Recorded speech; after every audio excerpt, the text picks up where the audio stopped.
Dave from the Redneck Garage. Well, today something totally different than the frame that we've been working on for the last forever. With the frame out, it gives me an opportunity to work on the cab, and especially the bottom of the cab. I'm not as much worried about the parts on the side where you can get to it with the frame underneath it. But the bottom of the cab needs some work. It's got a couple rust holes, and there's a bad spot in the back behind the driver's side seat. So I wanted to take a look at that. We're going to be doing some coating on it, some patching. I got some new body panels. We're going to take a look at those. Super cool. So let's get started on that, and something different. Awesome. Okay, so I went ahead and bought new floor pans. I noticed there's a couple little holes in the front. I don't know how extensive that is.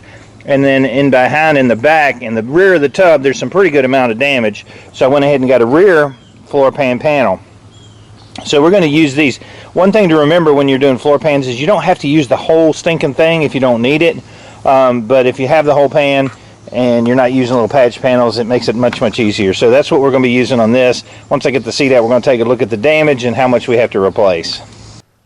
One of the first things I have to do is get the front seat out. And I've got the front two bolts out, and they came out relatively easy. Not too bad. The back two are pretty rusted up, and they're on the bottom. So we're going to crawl underneath there and see if we can get these two bolts out to remove the seat, which then we can start looking at where the damage is and what we need to do on the tub itself. Okay, I'm under the truck. How exciting is this? It does have some rust in it. I believe I may have to do a couple little patch panels over on this side, on the passenger side, but it's not as bad as the driver's, right? Overall, it's not too bad once it's cleaned up and treated.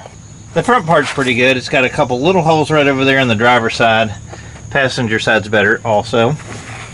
Worst damage is right here in the floor pan behind the front seat. You can see some holes right in here, and that's what we're going to be patching and repairing. Cleaning up this section in here. The rest of it I think we can clean up and save. It's not too awful bad, and once we get some rust treatment on it, it should be okay. So I'm going to try to get these bolts off of the stinking seat. That's the pain in the buttocks. Okay, I'm taking out the seats, and why would Jeep take 3 bolts and 1 Torx bit, which is retarded? And it is in there tight. So let me get a different bit. Okay, so I got the front seats out, I got the console out. On the seats, man, it's got 3 regular bolts and 1 Torx bolt, and explain to me why that is. I have no frickin' clue, but the Torx bolt was fun. So we're taking these over to the storage building in the trusty Toyota with expired plates. I don't think I'll get pulled over, but you never know. That'll be exciting. Marty's a good friend of mine, and he's a Franklin police officer, so he better not say anything. Hey, Marty. The tub itself is looking much, much better. I got all the crap out of the back where we were working on the rear end. I got all the seats out, all that stuff. And as a bonus, you can see that I have come into a windfall and gotten, how much is it, 36 cents. I got 36 cents out of the Jeep. Then that's a bicentennial quarter, so it's probably worth at least 25 cents. But I'm going to start scrubbing this, and we're going to be working on getting all the dirt and garbage and stuff out of it with the pressure washer, my little electric one that I just bought. And then we're going to take a look. I will say this is they did attempt to repair in the front here, and where there was holes they put duct tape over it. So that's awesome. So the holes are duct tape. You can see here that the floor pan over on this side is really bad shape. Looks like the water had been sitting on this side, and I took a screwdriver and just punched right through it. So that's going to be one reason why we're putting in a new floor pan here. And in the back, you can also see that there's some damage right around that back floor pan here, around this back fender well. So that's going to be the emphasis of it. The rest of it looks pretty good. I patched one section in the very back there already. We're going to be doing bed liner inside the tub, so a lot of this body work doesn't have to be perfect. It's going to be hidden. And I did get another one of these, but I may need it. You can see here. I may need the kick panel here. I bought another one, but I may not end up needing. I may just need a little patch right there where the floor pan butts up, but gotta clean all this crap out.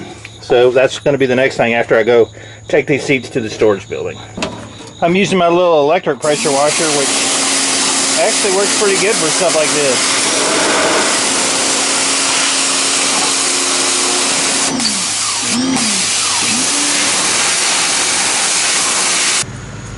Randy's here! I am. Yeah, he just got back from Michigan. No. He got back from Michigan a couple days ago. Monday. Monday, but he didn't bring me a t-shirt or a I Love Michigan hat or anything. Well, you don't. What? You don't? No, I hate Michigan, but it would be nice to bring me a present. I did. I got some cookies, but I ate them all. Dang!